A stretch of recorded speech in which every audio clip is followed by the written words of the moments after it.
नमस्कार, बघूयात आजचा पहिला प्रकार।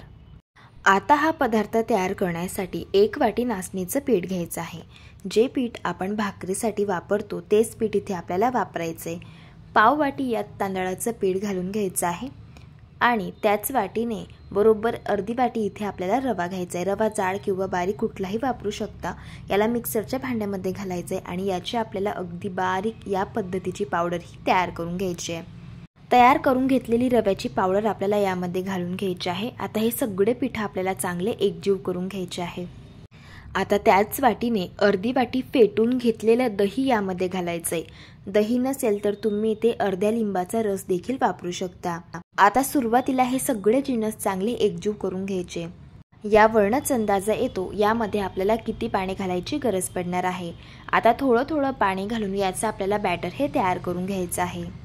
मंडळी, मुलं भाजी पोळी खायचा खूप कंटाळा करतात, तर त्यासाठी इथे आपण नाचणीच्या पिठाचा साधा सोपा पौष्टिक असा पदार्थ बनवत आहोत।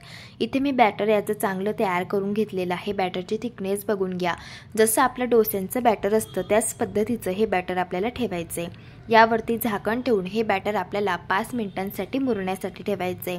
5 मिनिटे इथे झालेले आहे। बॅटर चांगलं मुरलं गेलेलं आहे। बॅटरची थिकनेस बघून घ्या, या पद्धतीची आहे। जर तुमचं बॅटर घट्ट झालं असेल तर 1 ते 2 टेबलस्पून पाणी तुम्ही यामध्ये घालू शकता। आता चवीप्रमाणे यात मीठ घालायचे आणि अर्धा चमचा इनो घालून याला छान मिक्स करून घ्यायचं आहे। इथे आपलं हे बॅटर तयार झालेलं आहे। इथे आज आपण नाचणीच्या पिठाचा स्पॉन्जी आणि सॉफ्ट जाळीदार असा सेट डोसा तयार करत आहोत। तर त्यासाठी तवा गरम करून घेतला, याला तेल लावून घ्यायचे आणि तव्यावरती थोडंसं पाणी शिंपडायचे आणि तवा टिश्यू पेपरने पुसून घ्यायचे। ही स्टेप केल्यामुळे तव्याचं टेम्परेचर कमी होतं आणि डोसे अगदी परफेक्ट तयार होतात। डोसे अजिबात तव्याला चिटकत नाही। आता तव्यावरती एक पळी आपल्याला हे डोस्यांचं बॅटर घालून घ्यायचं आहे आणि थोडंसं याला पसरवून घ्यायचे। बघू शकता मस्तसं या डोस्याला जाळी पडायला सुरुवात झालेली आहे। वरची बाजू हलकी कोरडी झाल्यावरती याला तेल लावून घ्यायचे आणि हा डोसा आपल्याला एकाच साईडने भाजून घ्यायचा आहे। हवं तर तुम्ही दोघी साईडने सुद्धा भाजू शकता, पण सेट डोसा एकाच साईडने भाजला जातो। तयार झाला इथे आपला मस्तसा जाळीदार नाचणीच्या पिठाचा हा डोसा। असा हा डोसा मस्तसा मऊ लुसलुशीत स्पॉन्जी आणि सॉफ्ट तयार होतो आणि सगळ्यात महत्त्वाचा अगदी झटपट बनतो आणि लहान मुलांना तर फार आवडतो। सकाळपासून संध्याकाळपर्यंत हे डोसे असेच मऊ आणि लुसलुशीत राहतात। हे डोसे तुम्ही नारळाच्या चटणीसोबत, शेंगदाण्याच्या चटणीसोबत खाऊ शकता। चवीला अप्रतिम लागतात। या पद्धतीने एकदा ट्राय करून बघा। प्रकार क्रमांक 2। आता हा पदार्थ तयार करण्यासाठी 1 वाटी इथे आपल्याला गव्हाचं पीठ घ्यायचं आहे।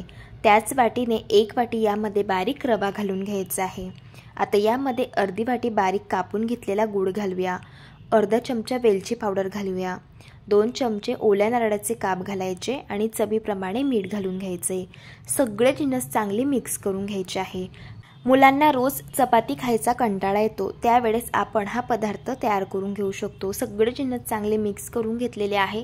आता यामध्ये थोडं थोडं पाणी घालायचं आणि याचं आपल्याला बॅटर हे तयार करून घ्यायचं।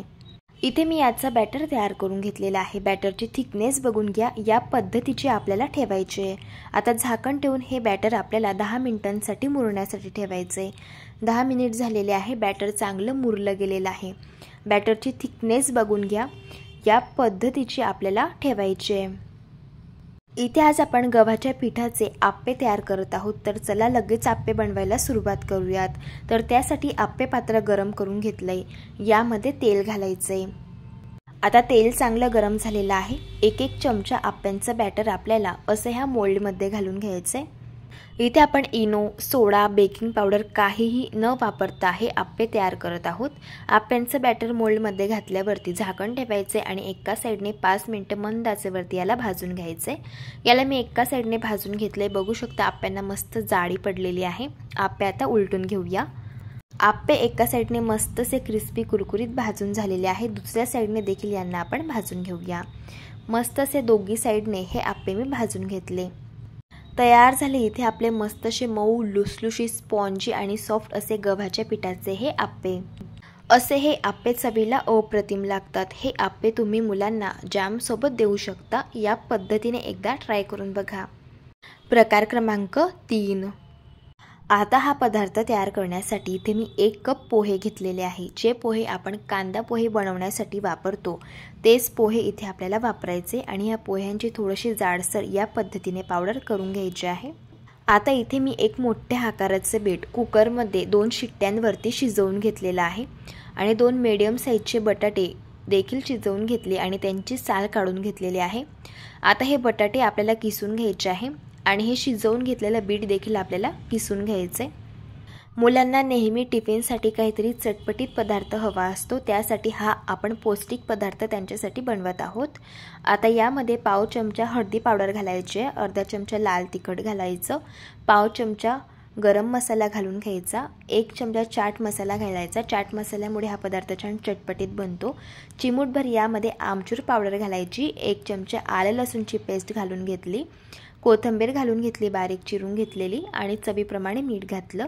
सगळे जिन्नस चांगले हाताने आपल्याला मिक्स करून घ्यायचे।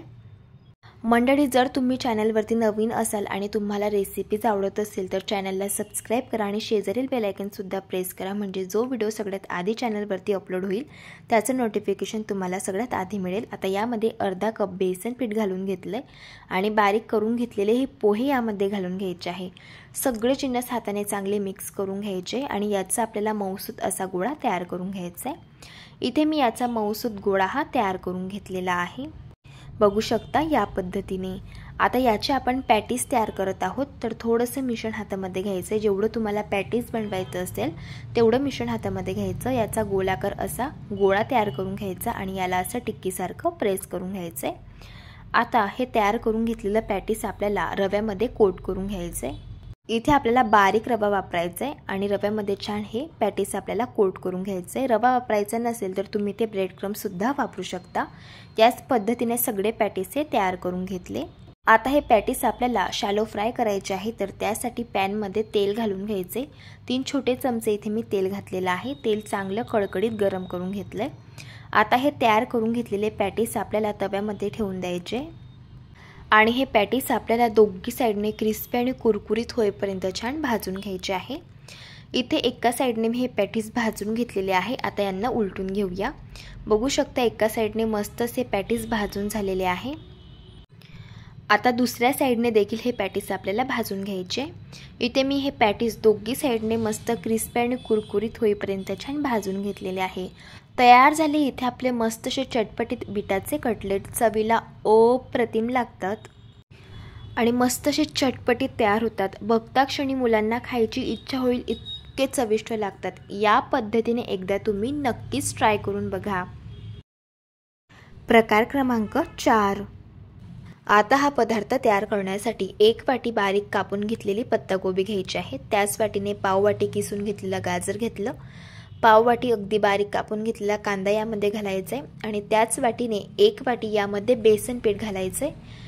पदार्थ क्रिस्पी आणि कुरकुरीत तयार होण्यासाठी 2 चमचे तांदळाचं पीठ घातलं, 1 चमचा हिरव्या मिरचीचे काप घातले, 1 चमचा आलं लसूणची पेस्ट घालून घेतली, 1 चमचा जिरे पावडर घालायचे, 1 चमचा धणे पावडर घातली, पाव चमचा हिंग घालायचे, पाव चमचा हळद घालायचे, पाव चमचा ओवा घालायचे आणि बारीक चिरलेली कोथिंबीर घालून घेतली। सगळे शेवटी चवीप्रमाणे मीठ घालून घ्यायचे।